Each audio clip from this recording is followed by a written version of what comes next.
আসসালামু আলাইকুম everyone, welcome to my channel. আজকে আমরা শিখব ডাক্তারের সাথে কিভাবে আমরা ইংরেজিতে কথোপকথন করতে পারি। আমাদের অনেক সময় বিভিন্ন প্রয়োজনে বিভিন্ন অসুখ বিসুখের জন্য কিন্তু আমাদের ডাক্তারের কাছে যেতে হয়।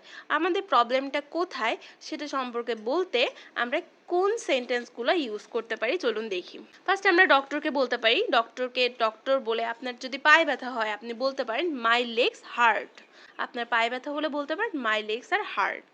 অথবা আপনার মাথা ব্যথা করছে, আপনি বলতে পারেন আমার মাথায় ব্যথা, একটু দেখবেন আমার কি হয়েছে। এমন ক্ষেত্রে বলতে পারেন my head hurts, can you check what is wrong with me. আপনার মাথা ব্যথা করছে, আপনি বলতে পারেন আপনি কি একটু দেখবেন আমার কি হয়েছে। এছাড়া আপনার প্রচণ্ড পিঠে ব্যথা, সেক্ষেত্রে আপনি বলতে পারেন I have severe back pain. এরপর আপনি বলতে পারেন can you check what is wrong with me.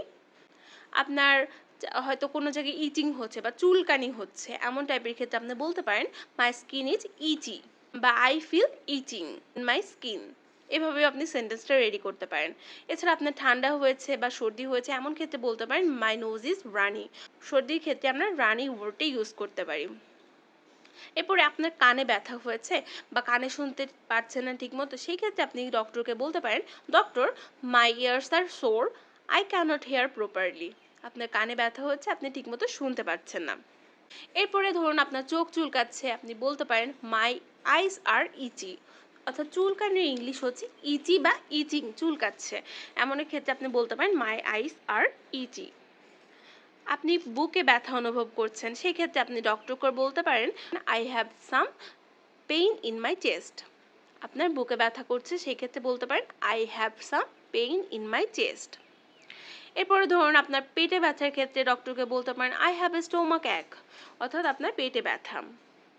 এরপরে কোনো পায়ের গোড়ালি হয়তো মুচড়ে গেছে, সেই ক্ষেত্রে আপনি ডক্টরকে বলতে পারেন I twisted my ankle. Ankle মানে কিন্তু গোড়ালি। ঠিক আছে, তাহলে আপনি পায়ের গোড়ালি মুচড়ে যাওয়ার ক্ষেত্রে ডক্টরকে বলতে পারেন আই টুইস্টেড মাই অ্যাঙ্কেল। এরপরে আপনার দাঁতে ব্যথা হলে বলতে পারেন আই হ্যাভ এ টুথএক। এক মানে কিন্তু ব্যথা, আই হ্যাভ এ টুথএক।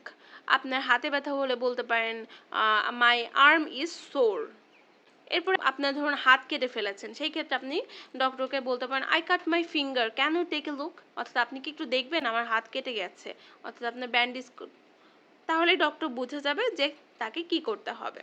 তো গাইস, আজকে এই পর্যন্তই। সবাই ভালো থাকবেন, সুস্থ থাকবেন। ধন্যবাদ সবাইকে।